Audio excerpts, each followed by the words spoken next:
So welcome back. This is week 3 of the Three Rivers Pantry Challenge, and we're just going to jump right in here today. I apologize that so many of these have to be voiceovers, but if I don't have stuff actually going on in the kitchen, I still have the noise from them sawing and grinding things, right outside in my garage or down in the pantry that I'm having built. So it's it's been a bit of a challenge, but anyway, here we go. Last week I talked about the lemons from my Meyer lemon tree. I had one left, so I wanted to make sure I got that used. I also have that massive jar of capers that I'm trying to work my way through. You guys have had some great ideas on how to use that, so I'm going to do my best to get through some capers. I know they'll keep for quite a while in the brine, but I just don't want them, floating around my refrigerator for a long time. So far, this pantry challenge, I have to say, has been pretty easy. So I know that that's going to change, and I'm looking forward actually to that changing so we can get a little more creative, get some of the things out of my fridge, freezer, pantry that have been sitting a while because I haven't been as creative as I should be. We talked about the fact that I get, a little stuck in my ruts when I find something I like, and that's kind of what I stick with, and, it works out fine until I'm so sick of it I don't want to eat it anymore. So I did find some smoked salmon in the freezer, and it froze okay, not perfectly, but okay. Normally I would make my seed crackers for this dish, but I don't know, I didn't get it done in time. So I took some of that hero bread and just toasted it up. And this was a really nice little dinner, something different that we haven't had in quite a while.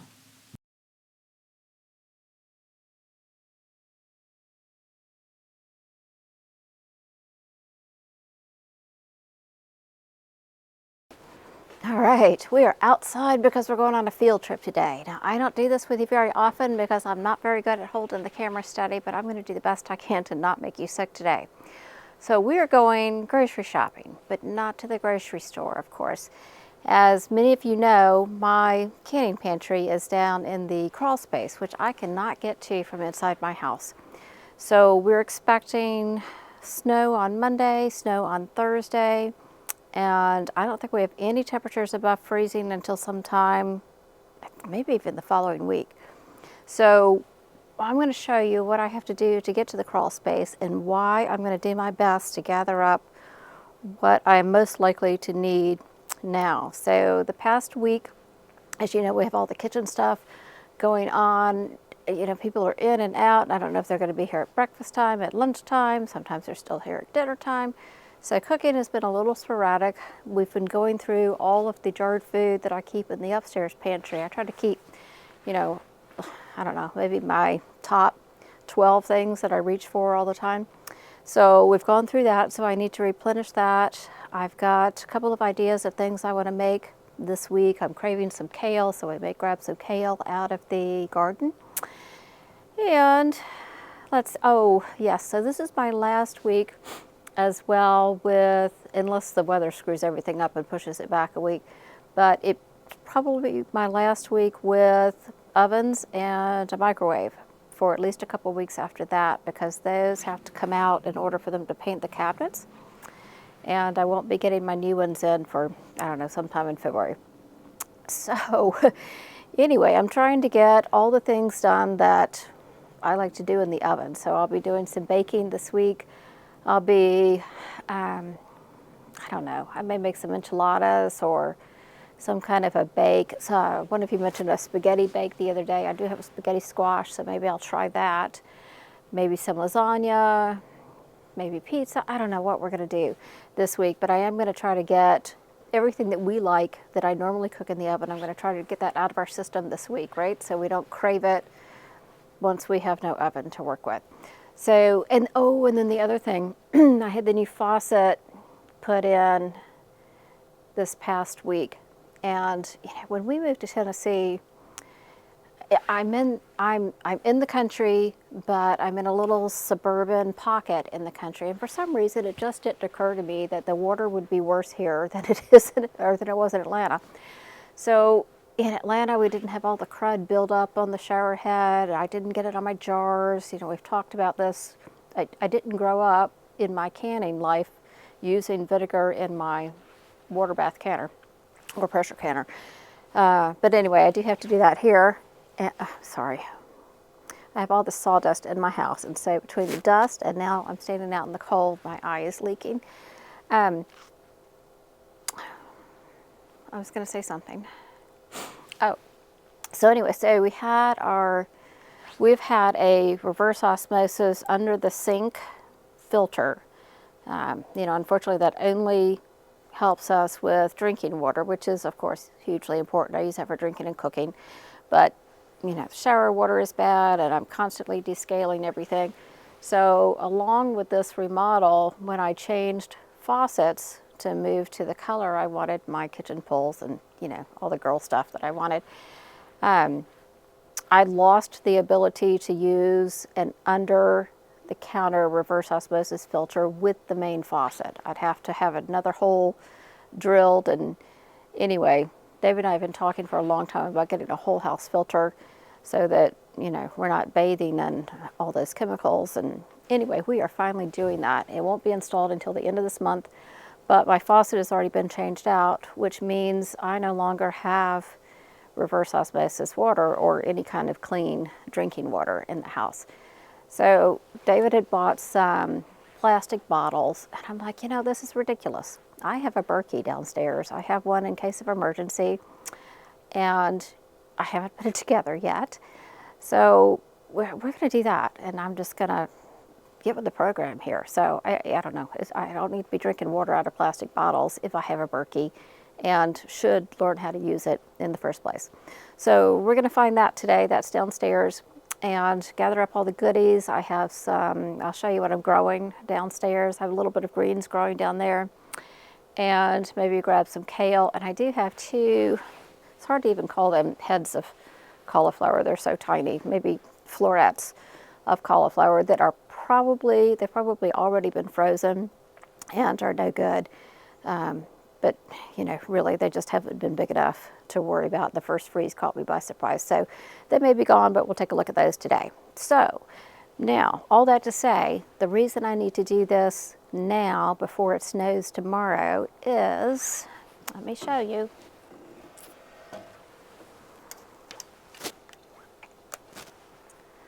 Okay, this set of stairs. So I have to get down these stairs onto that stained patio. And once those things are covered in snow and we've been frozen for 5 to 7 days, that's just not something I want to do. Now, I can go around the other side of the house and get down to where we're going, but those stairs are stone and there's no handrail. So neither way is really safe. So I'm going to do what I can to avoid going down there when it is at its worst. Now you'll see I will have to go down and take care of some of the things I have growing down there. But we'll see how that goes. If I lose those because I can't get downstairs, then I lose them. All right, I am not going to try to walk down the stairs and film with you, but I will meet you down in the canning pantry. All right, I found the Berkey, not even untaped in its box here. So we'll fix that. And then I have my shopping list and I have my baskets so we can take everything up.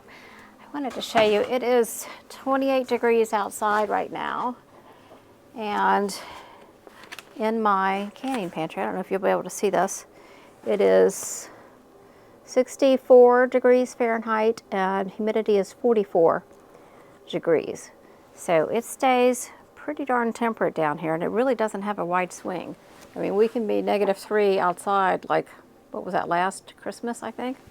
It was crazy, and it was still, you know, 59, 60 degrees in here. So I'm not worried about any of this stuff. All right, I have quite the list because we have gone through so much of this stuff. So, oh, and I did stop and pick up some kale. I'll show you that. The cauliflower was mushy, so we're just gonna, I don't know, leave that for the bunnies if they venture out and need some food. All right, onion jam. All right, onion jam. Let's see, I'll get my basket here with the Berkey. All right, onion jam, chicken. Just some plain chicken. You know what? I think in addition to that, I think I'm going to do one of the meal starters. This is the Chicken Verde meal starter.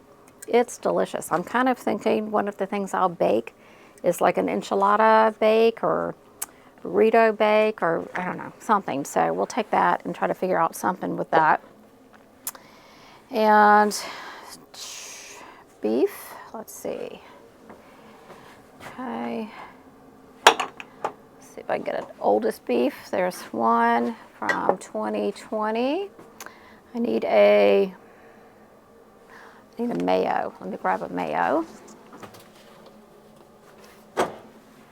Okay, I got mayo. I'm running low on mayo, so I'm sure I'll make it through the challenge, but I'll need some mayo when we're done.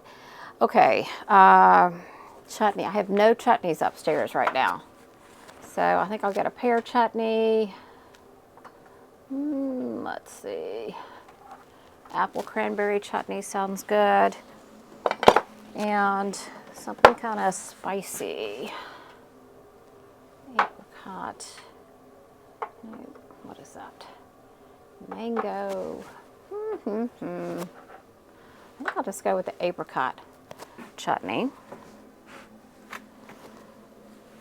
All right. Soups. David has been eating soups like they're going out of style. He particularly likes, if I can find it, here we go, the Italian sausage and white bean soup. So I think, no, I have one more jar after this. So, and then he will have eaten all those. So I'm going to take some more of that upstairs. I'm going to take some chili and some Brunswick stew. This is Brunswick stew. That's my favorite cold weather, you know, curl up with a bowl of soup or something. And chili, oh, let's see. Chili. So this is a regular ground beef chili. I also have a beef chunk chili as well that I call Texas chili. But this one is David's favorite. The Texas chili is my favorite. Okay. Yellow mustard. All right, I'm still eating through my overstash of mustard that I have. And I'm thinking, you know, I have the, sorry, my eyeball is still a mess. I have the Hero hot dog buns that we haven't tried yet. So I don't know if I have any hot dogs or, I know I don't have regular hot dogs, but I may have some sausages or something in the freezer upstairs. And I'm thinking we'll do that with some yellow mustard and the rest of the sweet pickle relish that I used with the Reubens last week. So that might be kind of fun. And that reminds me, David's going to want some more fries upstairs because we have cleaned it out. So let me grab those. It means one jar of fries left down here. All right, yellow mustard, ground beef. I need some ground beef.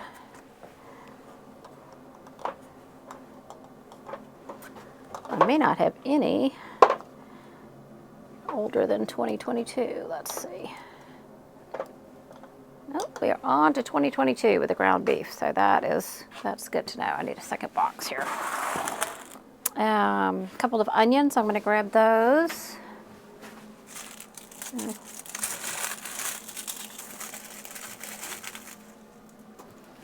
Okay. These two are getting a little soft, so I may bring a couple extras just in case.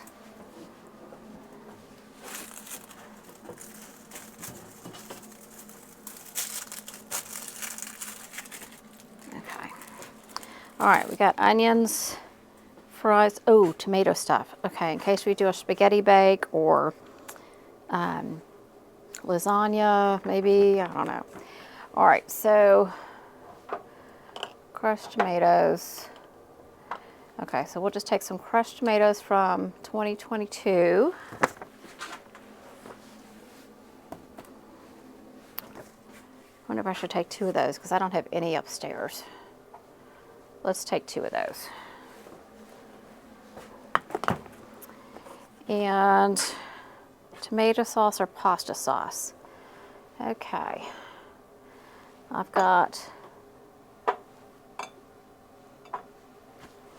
have lots of pasta sauce now, so let's take some pasta sauce. Do I not have any older than this? Huh. Okay, well this was March. We'll at least take some March one. That was December, so I can put that back. That is October. Done several batches of pasta sauce this year. And you know, I didn't think that was one of the things we were going to eat a ton of, because we weren't eating a ton of, you know, spaghetti or lasagna. But now that I can eat a little bit of cheese, goat cheese, I don't know, we're eating more of it. Okay. Anything else? I have upstairs, I have another 2-pack from that, Costco calls it the sweet kale salad. So I know we're going to need to eat that. It's time. It lasts a while because it's mostly cruciferous vegetables, but we still need to eat that. I still have Brussels sprouts. I picked some kale. I'll show you that. Probably shouldn't have done that, but I'm really craving a kale salad. Okay, and then the last thing I have left from my original, I guess the week before, well, it would be the last week in December, right after Christmas when I went shopping, is some cauliflower that is like near death. So I have a little bit of that left, so I think I'm gonna churn that up into cauliflower rice and stick it in the freezer, because I don't know, we're just not eating it. We go through these ups and downs, you know. I don't know if everybody does that, but you know, as I explained last week with the fried egg tortilla, I get on something and I get laser focused, and something we absolutely love becomes a, oh, that again? So I'm really trying not to do that, but you know, 60 years of habit I have to change, so I don't know if that's going to work very well. All right, I think we're good. I have peppers upstairs. I have salsas. Oh, I could use another hot pepper relish. I'll take one of those. Just about to finish a jar. We have hot sauce. I have barbecue sauce. I have steak sauce up there. I have ham up there. Sausage. We're going to need an Italian sausage if I do something Italian. So let me take that up. Glad I stopped to look. That would have been bad. Okay. All right, so it's going to take me a couple of trips. It's going to take me at least 3 trips to lug this upstairs. But first, I'm going to move you over and show you what I have going in the grow room, and I'll show you the kale I picked. And then I'll start making trips upstairs. Well, I can still get up and down those stairs without snow. All right. All right, the lighting is really rough in here because of the grow lights and the lack of light elsewhere. But I'm going to do the best I can, and then I'll bring you in and show you what I've got. So I have, first of all, there's the kale I picked from the garden. And then growing over here, I have some mustard microgreens, which are ready to do some cuttings today. I have arugula microgreens, which are also ready to do some cutting today. I'm going to show you some pea sprouts and some sunflower sprouts that are not ready to be cut today, but they're ready to have their dome taken off. At least I think the peas are. And we'll check on the sunflowers and see if they're ready as well. So when you see those, if they are sprouted, they'll be white, yellow, whatever. That's because they have not seen any light whatsoever. Those take a little bit longer than, you know, things like the brassicas. Those are just so quick, it's crazy. And then down on the end, you won't see much action going on down there. I have parsley and cilantro microgreens. Those can take, you know, 14 to 21 days just to germinate some of those. So what I'm trying to do as part of the pantry challenge is go through, I'm sorry, this light is horrible, is go through some of my older microgreen seed stock, because that's really how I started my gardening journey years ago. So I have some of it that is very old. I didn't know what was going to germinate, what wasn't. Clearly my mustard and arugula are doing great, as you can see. The peas and the sunflowers, you know, didn't have as nice a germination as I normally do, but that's fine. I'm getting them out of the way, and then we'll cycle in some new seed. And all right, let me show you what I've got. I'm going to bring you over here because you won't be able to see otherwise. Okay, so this is mustard. You can see, let's see, it is maybe 3 inches tall, 2.5 inches tall in there. I got a nice full stand of it, looking super healthy. It was planted on January 7th. So today is, I don't know, what is today, the 11th? Maybe 10th? I don't know. I don't know what day it is. But anyway, that does not take very long at all. And then back here I have some arugula. It's probably a day behind. It's not quite as tall yet. So I may cut a little arugula, but I'll definitely cut some mustard. The mustard is nice and spicy, and we love that on a wrap or something, which reminds me I should take out some more wraps from the freezer. Okay, these are the peas. These are snow peas. You can see they look very anemic, but that's because they've had no light. So they have been covered now long enough, and I am going to leave them open to the light. But you can see my germination was not spectacular in there. Some of these larger seeds have problems after a while.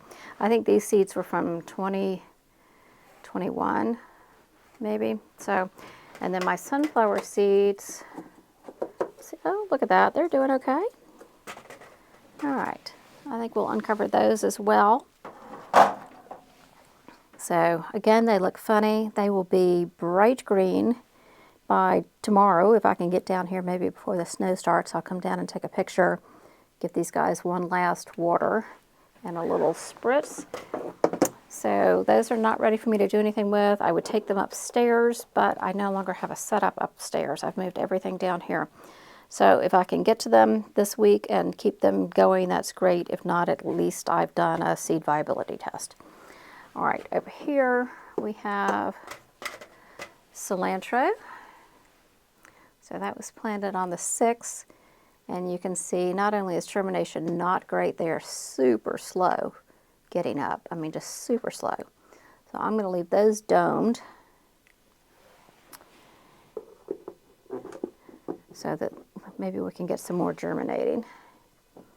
And then these, oh yeah, see, there's really just nothing back there. All right, can you see back there? That is parsley. It is doing virtually nothing. I mean, it's germinated, but you know, it takes a long, long time. So I did those on the 6th, it looks like. Ah, look, I have one. Can you see that one right there? Something clearly got in there that is not parsley. It's probably a mustard seed or something. But I think I'll leave those, covered. All right, so I'm going to harvest a little bit of the mustard today, take that upstairs, and maybe a little bit of arugula. I'll have to check the length on it again. But I'll show you, if I can set you up someplace where you can see, I'll show you how I do that. All right, so here's the mustard microgreens, again, up close, beautiful and healthy, and we're just going to cut some of those. I'm not going to cut all of them. I'm just going to cut some for the next few days, and again, hopefully I'll be able to take care of them, or send David down to take care of them, or something while this is going on. These will get a little bit taller, which would be great. So they're just really short right now, but I don't want to put off getting some.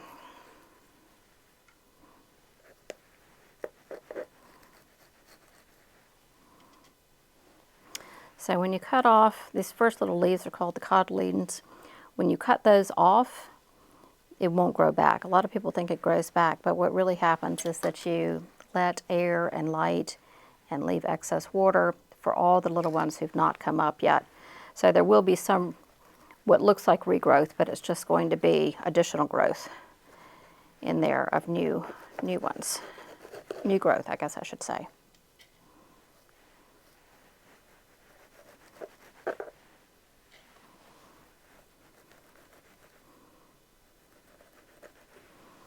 I used to be fanatical about my microgreens and my schedule, and because we would eat them all the time.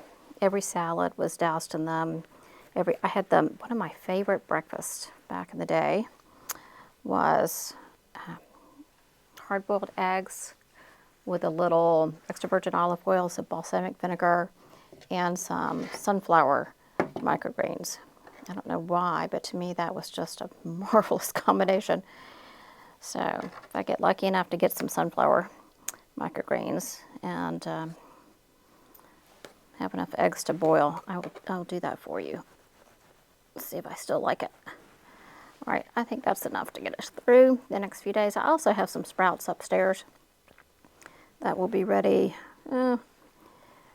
probably ready today, but I'll probably wait till tomorrow because my kitchen is just it's a disaster. It is so covered with dust and stuff is everywhere. It's just, I hesitate to cook in there.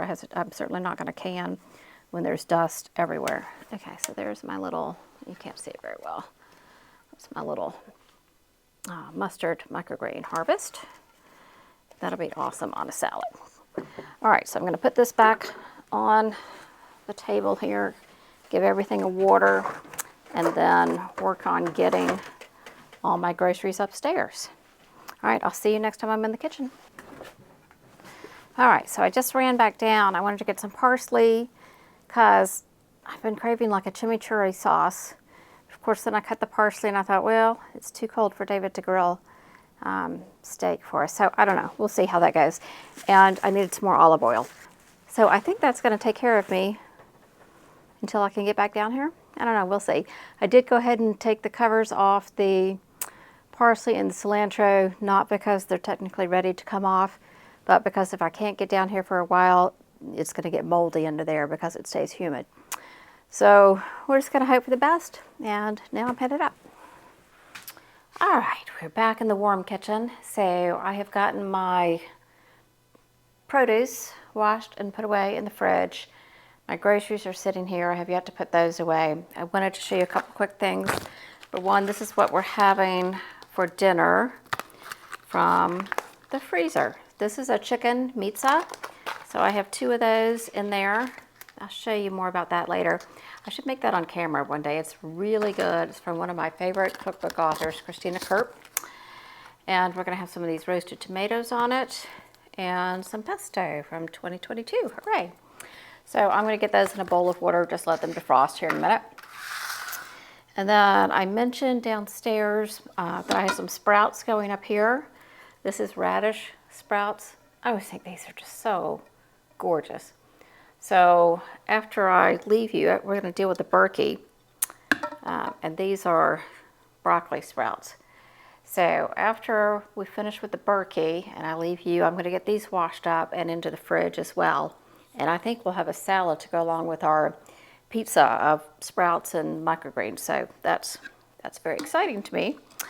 If you want to know how I wash up you can see all of the holes, the seed holes in here. If you want to know how I wash them thoroughly to get rid of those, you can't eat them, but I just don't like to have seed holes, stuck in my teeth. Or they're just not terrific. Anyway, I have a video that I did on that. I'll put it up here. So I'm going to wash them, not do it on camera because it does take a little bit of time and you've already seen it in this other video. All right, next, I wanted to open this Berkey with you. Now, I think that I got the travel one, but maybe I could have gotten the next size up. I know it's a small one, obviously, based on the box, but we'll see. Kind of keep this in my emergency supply stash. I have some bottled water and stuff downstairs, but, it's not going to be much good to me if I don't know how to use it. So we're just going to give it a test run for the next couple of weeks until I get my water filtration system up and running. Okay.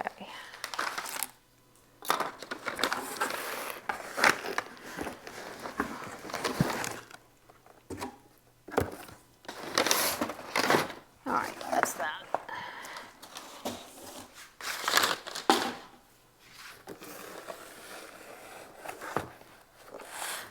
All right, so far it doesn't say what size.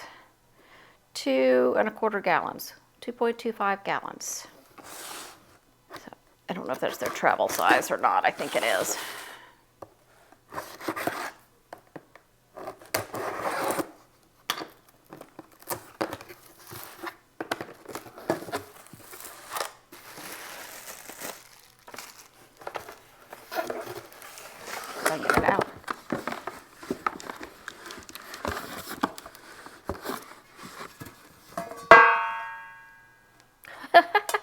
Looks like it has a little hairnet.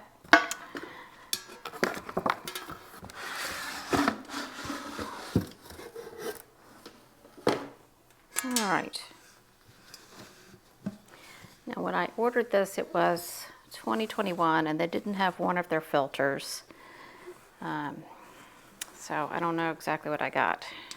Let's take a look.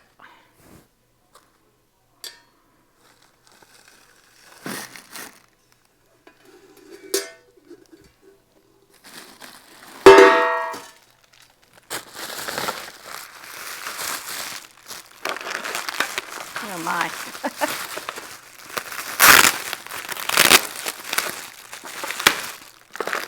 Okay, so I have a spigot and no idea what else.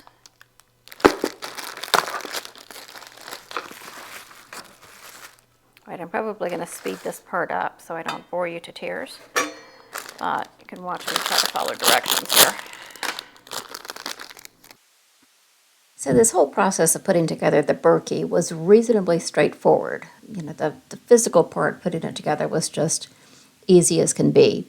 The part that was less straightforward to me was what they call priming the filters. You're supposed to hold them up to the faucet and let water run through, and the videos I watched after I tried all of this said, you know, it takes 3 to 5 minutes. Well, you know, I did that several times and it still wasn't running through as quickly as I thought it should. And I ended up doing it for maybe 30 minutes, not holding it, but letting it run into there, into each filter. And, you know, see, this is the part here where you're trying to hold it up to the filter, and my faucet is not cooperating. Sometimes it stays on, sometimes it doesn't, sometimes it has more pressure, sometimes it doesn't. So anyway, part of that could have been my faucet issue. Part of it could be that these filters were 2.5 years old and I'm trying to prime them. And I don't know. Anyway, it was a little bit frustrating, but I did finally get them going, and now it filters through water at what I think is a reasonable rate. And everything has been working beautifully, and I'm so glad not to have to be drinking out of the plastic water bottles all the time. And, you know, we'll be happy with this until I can get the whole house water filtration up and running. So you'll see as I put this together, I don't know, it's not, see, that's what I tried to do, and my faucet turned off. Anyway, multiple frustrations in this, but at least you get to watch it in much faster speed.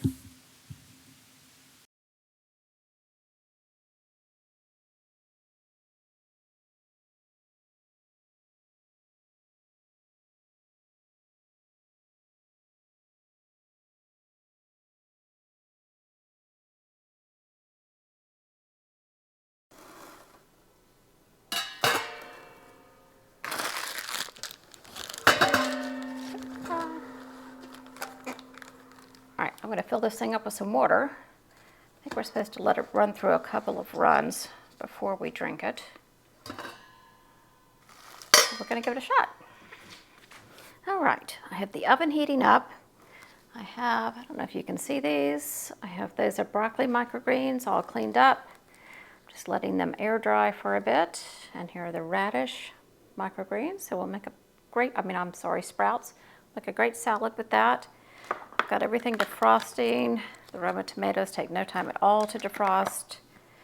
The pesto is mostly defrosted. And I'm going to open these chicken things, and we'll get those in the oven to finish defrosting. So this is a recipe that we discovered, my goodness, several years ago. So, hang on one second.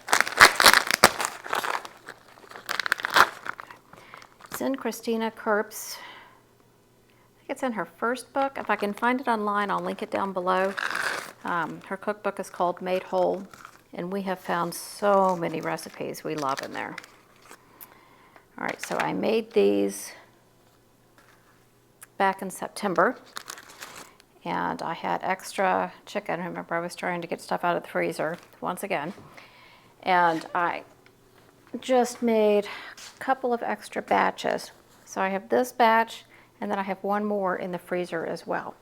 So makes for quick and easy. I asked David what he wanted and he said Meatza. So that's what we're having. I'm going to pop these in for just a minute, let them warm up a bit.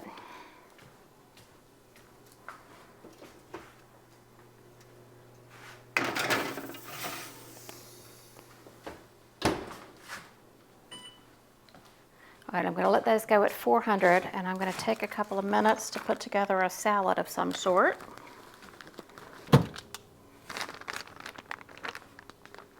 All right, our cleaned up mustard greens from earlier today. Now, what am I going to put in there? I think this is the second half of my last Meyer lemon. I think I'll use that in the dressing. And I'll need a little Dijon in the dressing.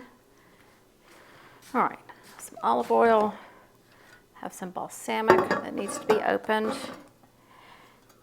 And we'll just make a quick little dressing and just toss the sprouts and microgreens in it.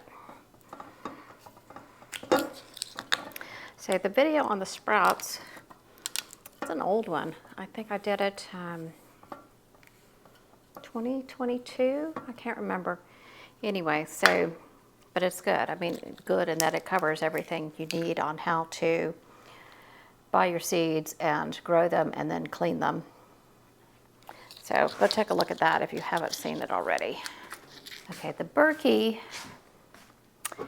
has been put together properly, I hope. I have filled it up with some water to let it filter through, but I'm not seeing anything come out yet, so I may have to watch a video on how to put together a Berkey. All right, let's see. Start with some microgreens. I'm going to bring you in. You can't see anything. Hang on. All right, now that's better. So mustard, microgreens. I'm not going to do a huge salad, but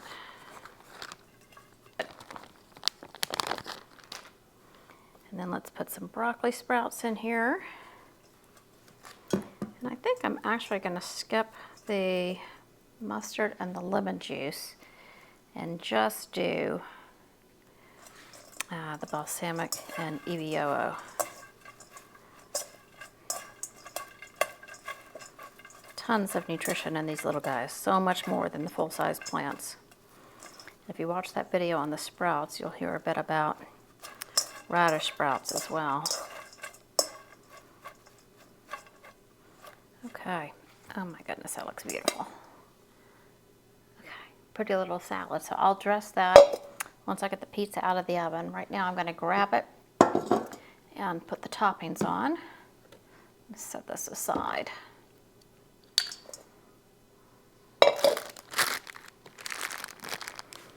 Gosh, these smell so good. Wow, that smells amazing. All right, let's get the pesto on first.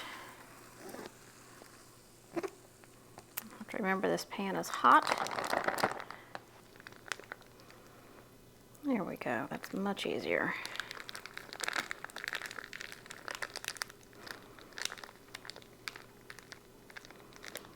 Okay, now we can spread it. So this is pesto that I made with basil from the garden back in, what did I tell you, 2022, I think, during the Every Bit Counts challenge. It's so much basil, so we are still eating this and it's still perfect. This is a dairy-free basil pesto. All right. Now let's get some goat cheese. No, let's get the tomatoes on there next. These things are so ridiculously good. So these are from August of 23. Did these during the Every Bit Counts challenge. I'm going to get a little board and cut those up. Come on out of there. Okay, so that's how the roasted tomatoes come out of the freezer. They're just gorgeous, absolutely gorgeous. All right, I'm going to chop those up. Now, because the base is made from meat, which in this case is chicken breast, ground chicken breast, I'm not going to add any additional meat to the top of this, but you could. All right. You could do like pepperoni and whatever cheese you like. And let's see, maybe some chutney would be excellent. You can add olives, peppers, all kinds of stuff from the pantry or the freezer. Okay, that's good to go. All right, now let's get some goat cheese on there.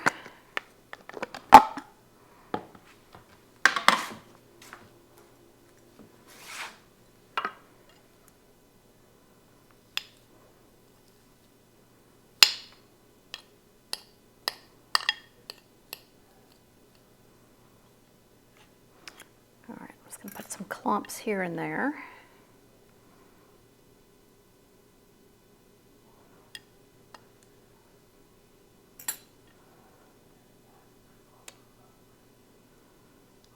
Okay, I'm going to get this in the oven.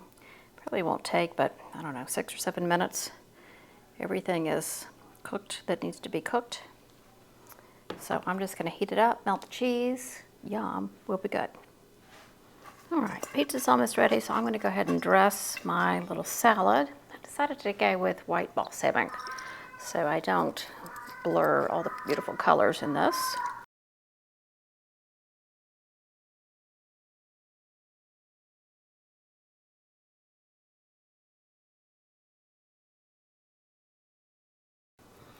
All right, let's get the plates loaded up with some salad. Big plates tonight because these pizzas take up a lot of room.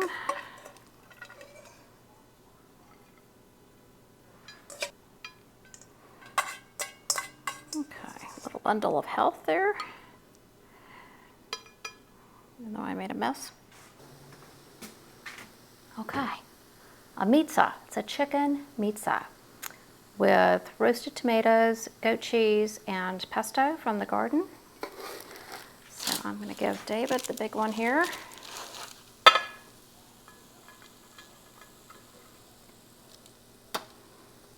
And I'll take the perfectly sized one here.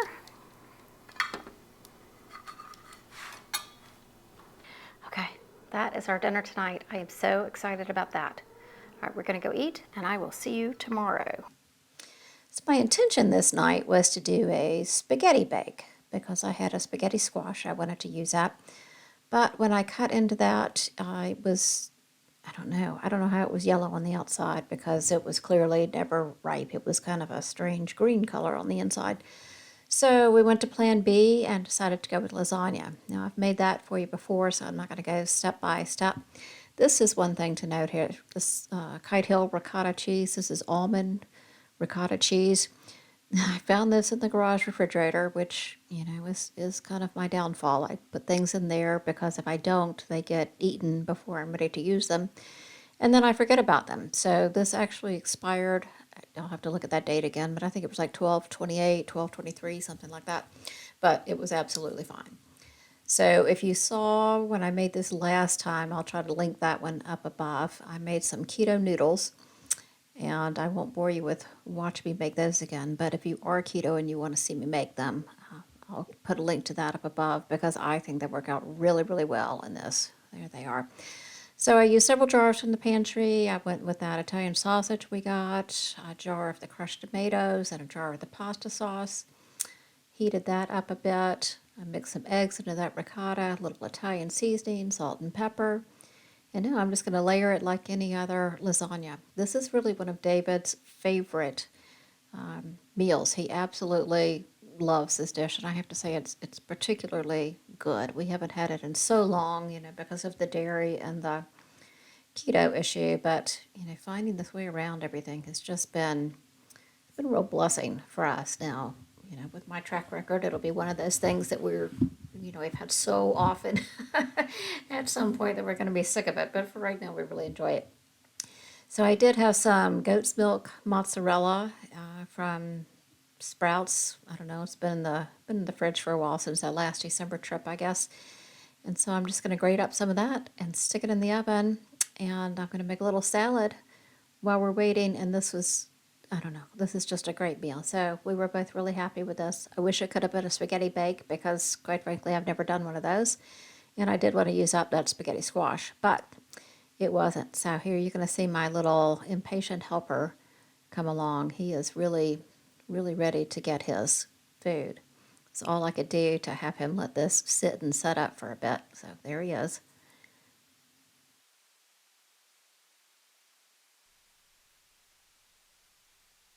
He's trying to hurry me along here. He's pushing this in. I'm like, for heaven's sakes, just give it to me. And there we go. Lasagna and a little salad. So the next morning, I thought we would have something fun, do a little pancakes and bacon since it was a snowy day and I didn't have any workers coming. But guess what I did not have upstairs? I had no canned bacon left in my pantry up here. So I had to defrost some bacon from the freezer and I'm just going to make it as a little one-off package here. And I got to tell you, I just don't ever want to do this again. I love the canned bacon so much. It makes it so easy. I can do, I don't know, several packages at a time, just have the dirty pans to deal with once. Plus, I got a lot more bacon grease, of course, when I do a bunch of them at once. And as a Southern girl, you can never have too much bacon grease. So I got maybe, I don't know, just a little smidge off of this one package. So that's always disappointing to me. So for the pancakes, I pulled a recipe off the internet. It seems to me that the one I used to use, we haven't done these in a long time, had coconut flour in it, and I really, really like that. So I'm trying to read this recipe, wondering where the coconut flour is. Anyway, it was okay. And here's one thing I did that I shouldn't have done. You see that I used allulose in there, which is fine as a sweetener, but the one thing you do have to know about allulose if you're going to use it in baking or cooking of any kind is that it browns. And that's a great feature of it if you're doing something like an egg white bread or something. You want it to brown on the top and look like actual bread. But when you're doing it as pancakes and you're putting them in a hot fry pan, it gets overly brown. So I probably should have used monk fruit or stevia for that, but it tasted fine. It didn't taste burnt. It just, they just looked a little darker than I would like them to.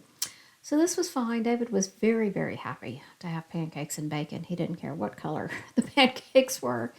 So we're going to do that and have a little keto syrup on top. And it was really a nice way to spend, a cold, snowy morning.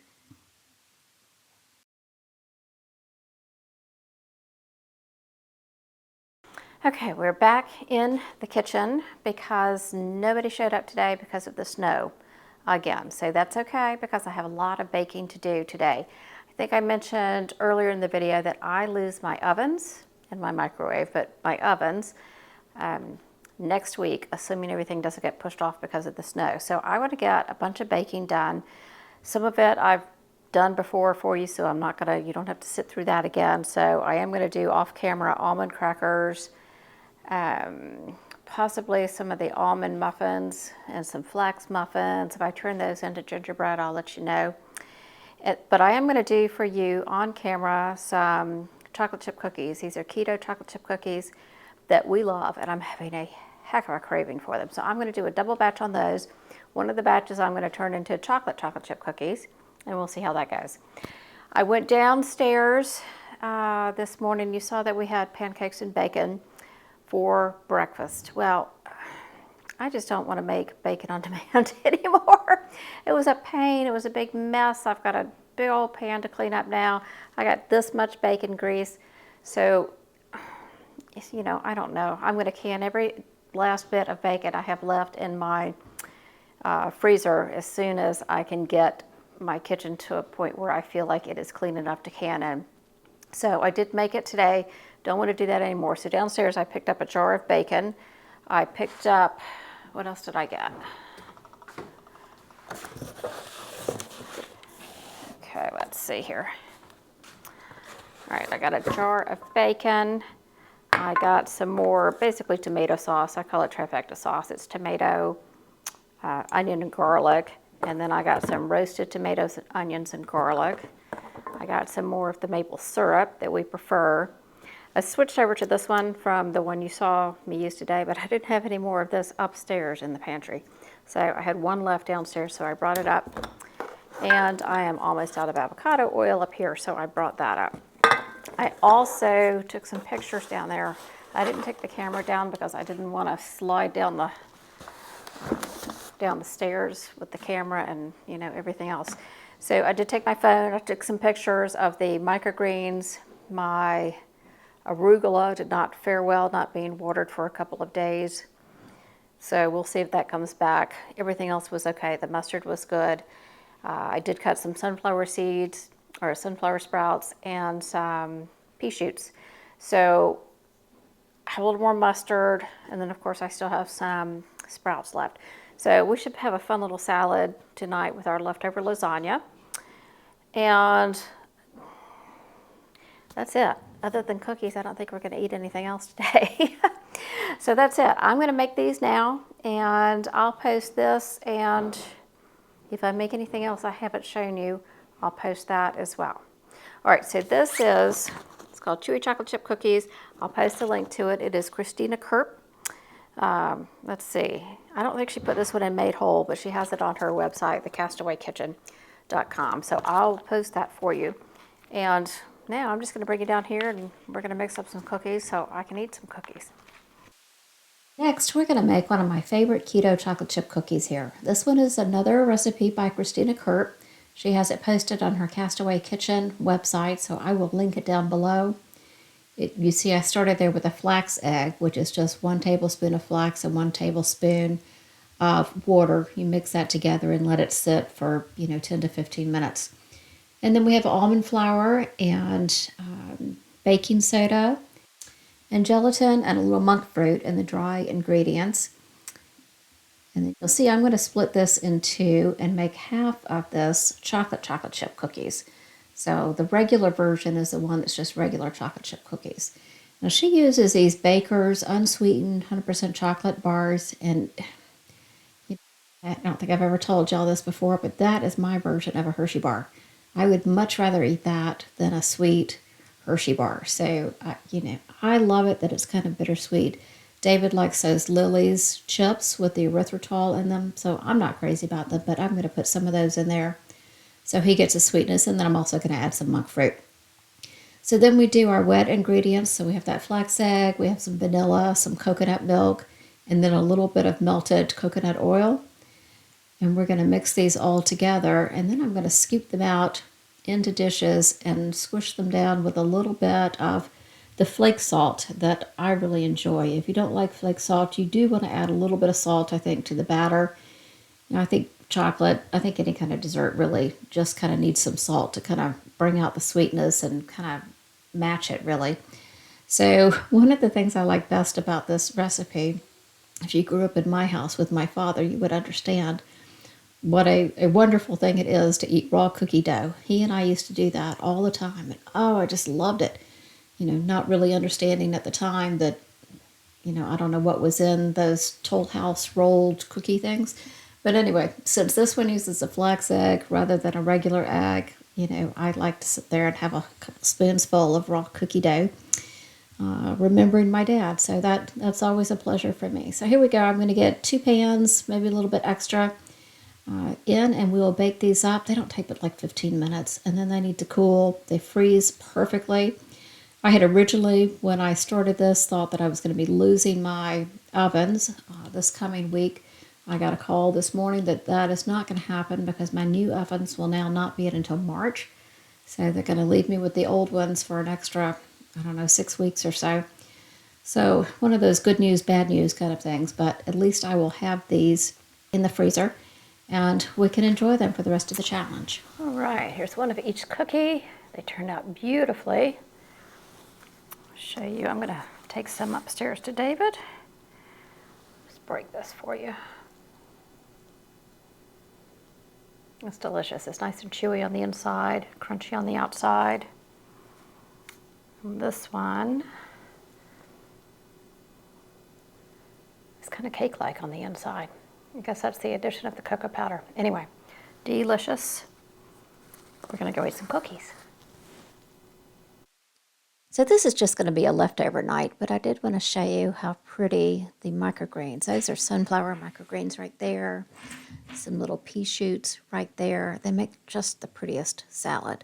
So I also added some sprouts to it and, just mixed it up with the olive oil and balsamic vinegar like I did before. So this is going to conclude the video for this week. I have 3 days coming up with workers here nonstop trying to make up for the 3 snow days that they missed. So if I get a chance to get into the kitchen, I will film it and put it into next week's video. If I don't get a chance to do anything other than heat up a jar of something for dinner, we'll just know that we managed to eat and everything was fine. It's a good thing we went shopping down in the pantry earlier. So here's the last of the lasagna. I had intended it to last 3 nights for us, but you see someone got in and had a second piece last night. So we're going to start him with a big one this time. Again, he's standing by waiting. And I will see you next week. I hope you all have a wonderful week. Bye-bye.